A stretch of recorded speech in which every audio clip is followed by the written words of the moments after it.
Bonsoir tout le monde et bienvenue dans You Say It, c'est vous qui le dites. Ce soir, nous recevons Jean-Marc Gervais, le président de l'association Jeunesse Waliga. Bonsoir Jean-Marc. Bonsoir. Comment allez-vous? Bien, merci. Et vous?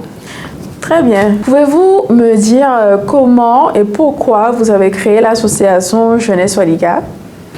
Alors, on va essayer de faire court parce qu'il y a une grande histoire derrière. C'est-à-dire qu'en 2004, novembre 2004, avec un ami, j'ai eu l'idée justement de pouvoir organiser des activités durant les vacances scolaires, puisqu'on n'avait pas tous les moyens de partir en vacances ou d'être dans des centres de vacances, etc. Et donc c'était entre amis et cousins pour pouvoir organiser des sorties plage, cinéma, des fêtes entre nous. Donc de base, c'était juste un groupe d'amis qui voulaient s'amuser, quoi. Voilà. Un petit oiseau m'a dit que vous organisez back in the days des événements, des petites fêtes. Alors oui, parce que au début de l'association, enfin au début du groupe, qui s'appelait Jimix and Friends Corporation. Donc Jimix c'est mon surnom. Et donc du coup, Jimix et ses amis, voilà. Donc on s'est mis ensemble et puis on a commencé à faire des fêtes. Donc il y avait des fêtes, à chaque sortie scolaire, etc. Parce que bon, après c'était un moyen de pouvoir se retrouver, c'était un moyen, voilà. Et puis on organisait les fêtes, mais il y avait des thèmes, il y avait quand même un certain, je dirais, code à respecter. Ça a pu ramener beaucoup de personnes, bien évidemment. Et comment vous avez décidé, tiens, pourquoi pas créer une association à partir de ça, en fait? Alors, ce qui est important à savoir, c'est que quand on a commencé, c'est vrai, comme je disais tout à l'heure, c'était un groupe. Et puis, on a eu l'association Vivre Demain, qui était présidée à l'époque par Madame Hamlet, Marie-Georges, et qui nous a proposé justement de pouvoir nous aider à encadrer nos activités. Donc avec son association, ça nous a donné une assurance et ce qui nous a permis un peu de pouvoir faire plus d'activités. Et donc ça c'était en 2005 et c'est en 2008 qu'on a décidé, voilà, on s'est dit bon, on a tous les jeunes du lycée qui nous suivent, etc. Donc voilà, maintenant on va déclarer notre association et ensuite pouvoir couper les fêtes. Couper les fêtes et passer aux choses un peu plus sérieuses, je dirais. Donc moins de fêtes et plus de... Moins de fêtes parce que ça a changé un peu, c'est-à-dire qu'en 2004, il n'y avait pas, enfin je veux dire, les jeunes n'allaient pas forcément en soirée comme maintenant ou comme en 2008. Donc du coup, c'était le moment où on pouvait le faire. Mais en 2008, bon, les générations ont un peu changé, les gens sortent, etc. Donc nous, on a décidé de garder deux événements principaux en termes de fêtes. Donc c'est le bal des étudiants, le bal de promo, ainsi que Black Tea Party. Pouvez-vous nous dire à ce jour combien de membres font partie de cette association? Alors nous avons 188 membres au total, donc à Saint-Martin, Guadeloupe, Martinique, France, Suisse, États-Unis. Vraiment, très puissant. C'est-à-dire que les membres, ils rejoignent l'association, mais quand ils partent, ils ne démissionnent pas non plus. Donc, ils ne sont pas actifs, puisque, bon, après, la vie change un peu, mais ils restent quand même membres de l'association. Donc, après, sur Saint-Martin, nous sommes 53. Voilà, nous sommes 53 à agir sur le territoire. Mais au niveau de ceux qui partent, ils deviennent des membres passifs, du coup? Ou comment ça se passe? Alors, certains deviennent des membres passifs, mais d'autres, ils veulent quand même agir sur le territoire. Alors, je prends l'exemple de la métropole et de la Guadeloupe. Alors, quand un membre de l'association quitte Saint-Martin et part en Guadeloupe, il est déjà en contact avec les membres qui sont là-bas, donc ça permet justement de les aider à s'intégrer et d'avoir la famille, puisque c'est une famille à la base de l'association. Donc, parlons maintenant de vos actions. Je sais que vous faites des ventes de gâteaux, vous avez aussi créé un film, vous faites aussi des bals des étudiants, aussi le Black Tea. Donc, je veux savoir quelles sont les valeurs que vous mettez en avant à travers vos actions. Alors, la valeur qui a toujours été mise en avant depuis le début, c'est la valeur familiale, c'est-à-dire l'entraide. C'est vraiment l'entraide, l'écoute, etc. Parce que depuis le début, c'est ce qui a été le plus fort de l'association. En étant un groupe, c'était ça, puisque c'était des amis proches et des cousins. Et donc, ce qu'on a fait quelque part, c'est d'ouvrir, je dirais, au monde notre façon de vivre. Et c'est ce qui est important, puisque c'est ce qui tient l'association. Au jour d'aujourd'hui, l'association, c'est une famille. Comme on dit, GFC Family, GFC pour Jimmy and Friends Corporation. Et chaque membre qui rentre dans l'association, il se sent voilà, comme c'est soit un grand frère, une grande sœur, un père, ou voilà. Et c'est ça qui est important, parce qu'aujourd'hui, on a remarqué dans plusieurs cas de figure que c'est ce qui manque. Cet aspect familial, cet aspect où on est ensemble et on n'est pas forcément jugé ou quoi que ce soit, mais on peut, je dirais, s'ouvrir et découvrir de nouveaux horizons. Pensez-vous que vous êtes une figure paternelle finalement pour ces membres? Je dirais oui, parce que pour certains, ils me considèrent comme leur père, pour d'autres, leur grand frère. Donc c'est très important pour moi. C'est une responsabilité pour laquelle j'ai beaucoup d'estime, parce que c'est une valeur qu'on ne peut même pas quantifier, parce que ça peut soit construire quelqu'un ou la détruire. Ouais, donc voilà, et au niveau de l'association, comme je disais tout à l'heure, on se base vraiment sur ça. C'est vraiment pouvoir écouter nos membres.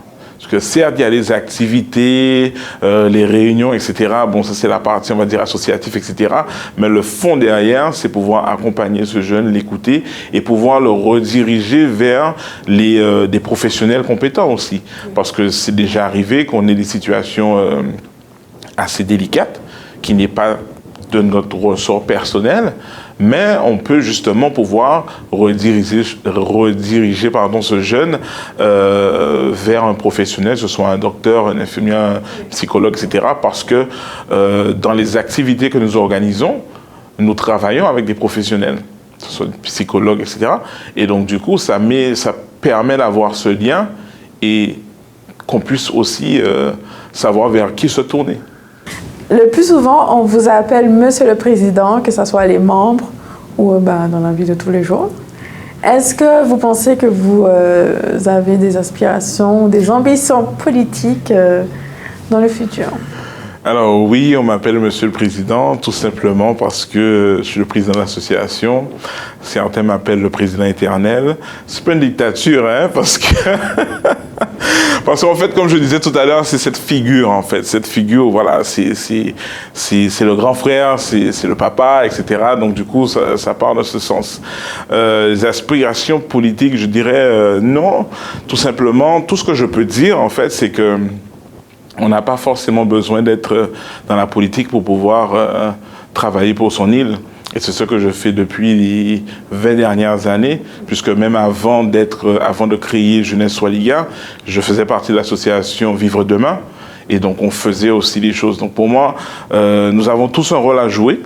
Et moi, je joue mon rôle. Je fais le maximum à mon niveau. Et je pense que c'est ce qu'on doit continuer à faire, tout un chacun. Travailler pour son île. Et en travaillant pour son île, on fait partie aussi de la politique de son île. Concentrons-nous sur l'un de vos événements phares. Bon, on a dit qu'il y a le Black Tea, mais surtout le bal des étudiants. Donc, pouvez-vous me dire en quelle année a été organisé le premier bal des étudiants? Alors, le premier bal des étudiants que nous avons organisé, c'était le 18 juillet 2005 à 19h. Très précis. Et d'où vous êtes venu l'idée? Ouais. Tout simplement parce qu'il n'y en avait pas. Il y en avait pas. Il y a un bal qui a toujours été organisé en partie hollandaise. Tous les jeunes de la partie hollandaise ne pouvaient pas forcément y aller, parce que c'était pas ouvert vraiment. Et donc on s'est dit, en 2005, donc on était tout nouveau, hein, on venait d'arriver, bon voilà, c'était toujours le Jimmy and Friends Corporation, et on s'est dit, mais pourquoi pas? C'est un challenge, parce qu'on ne voulait pas que ça soit une soirée comme celle qu'on organisait à chaque sortie de vacances. Des petites voilà, fêtes, des jams, quoi. Le jam, voilà.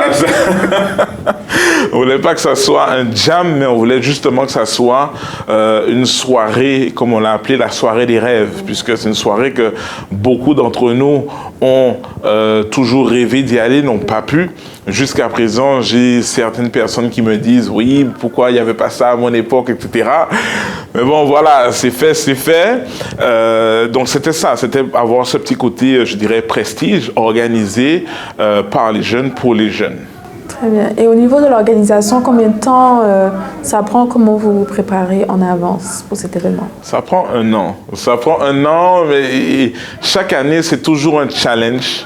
Parce que entre le premier bal où nous étions 75, incluant les membres, depuis les années, ça a évolué puisque le lieu a dû changer par rapport à la quantité de personnes qui venaient, les présentations. Maintenant, il y a des entrées. Les entrées chaque année sont de plus en plus fantastiques, je dirais, puisque même cette année, j'ai été encore ébloui.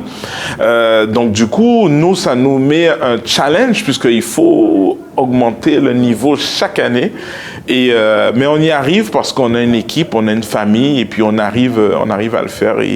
Et là, l'année prochaine, ce sera le 15e bal. Déjà. Ah oui. Et tout ceci, évidemment, nécessite un budget. Donc, comment vous gérez ces événements, ces actions au niveau financier? Alors, nous sommes subventionnés depuis 2012, je tiens à le préciser, dans le sens où, quand on a commencé, on faisait, je dirais, le maximum pour pouvoir générer nos fonds. Mais il se trouve qu'à un moment, voilà, vers 2011-2012, ça a commencé à devenir compliqué puisque l'association grandissait et demandait encore beaucoup. Et donc, nous recevons des subventions de la collectivité pour le fonctionnement de l'association. Et pour nos projets, nous recevons aussi des fonds de l'État pour pouvoir mener à bien, comme le film Le choix d'une vie. Et à ce jour, en tant que président de l'association, quel a été votre plus gros défi? Alors, je dirais que mon plus gros défi, c'est de pouvoir tenir. C'est de pouvoir tenir parce que le jeune de 2005, c'est pas le jeune de 2008, et celui de 2008, c'est pas celui de 2015, etc., etc. Parce qu'il y a eu une évolution, les principes ne sont plus forcément les mêmes. Le jeune qui aurait été, je dirais peut-être en 2008, attiré par une sortie, je dirais une sortie à la plage, n'est pas forcément attiré par cela. Donc après, il y a tout un changement qu'on a dû faire. Toute une adaptation aussi. Voilà, ouais. pour que ce jeune, justement, puisse pouvoir trouver sa place. Parce que moi, je pars du principe où il faut, justement, puisqu'on travaille pour les jeunes, donc il faut pouvoir comprendre leur langage et justement pouvoir mettre le juste milieu entre ce qu'on veut vraiment, c'est-à-dire qu'on veut qu'ils réussissent, que ce soit au niveau scolaire ou tout ce qu'il entreprend, mais en même temps, on veut qu'ils s'investissent dans la communauté, parce que c'est ça qui est important. C'est pouvoir justement enlever ce petit côté égoïste, et moi, et pouvoir se dire, mais je prends un temps aussi pour donner à la communauté. Et donc, c'est ce qu'on a fait, et notamment par rapport au projet du film Le choix d'une vie, c'était quelque part ça, parce qu'on a vu que ça attirait justement le jeune de pouvoir écrire un script ou bien être dans un film, carrément. Et donc, c'était un moyen pour nous, justement, par rapport au film, de pouvoir faire les jeunes parler aux jeunes à travers un film, parce que c'était une sensibilisation contre la violence avec armes. Vous êtes dans USAID, c'est vous qui le dites. Est-ce que vous avez un dernier mot? Alors, mon dernier mot, je pense qu'il sera pour la jeunesse. Ce que je voulais vraiment dire, c'est de ne jamais abandonner, puisque c'est vrai qu'on peut toujours avoir des personnes qui nous découragent, etc. Mais le plus important, c'est de foncer et de toujours garder la tête haute, parce qu'on peut toujours réussir. Comment peut-on s'inscrire à votre association? C'est tout simple. Donc, on peut justement aller sur la page Facebook et cliquer sur s'inscrire et remplir le formulaire. Ouais, c'est très simple. C'est très simple. Et ensuite, on contacte. Ok, super. Vous avez aussi des réseaux sociaux? Voilà, sur Instagram, jeunesse.swaliga, sur Facebook, jeunesse-swaliga. Et bientôt, un site. Ok, on va regarder tout ça. Alors. Voilà. Merci Jean-Marc. Merci Lorina. Et nous nous retrouvons bientôt dans You See It.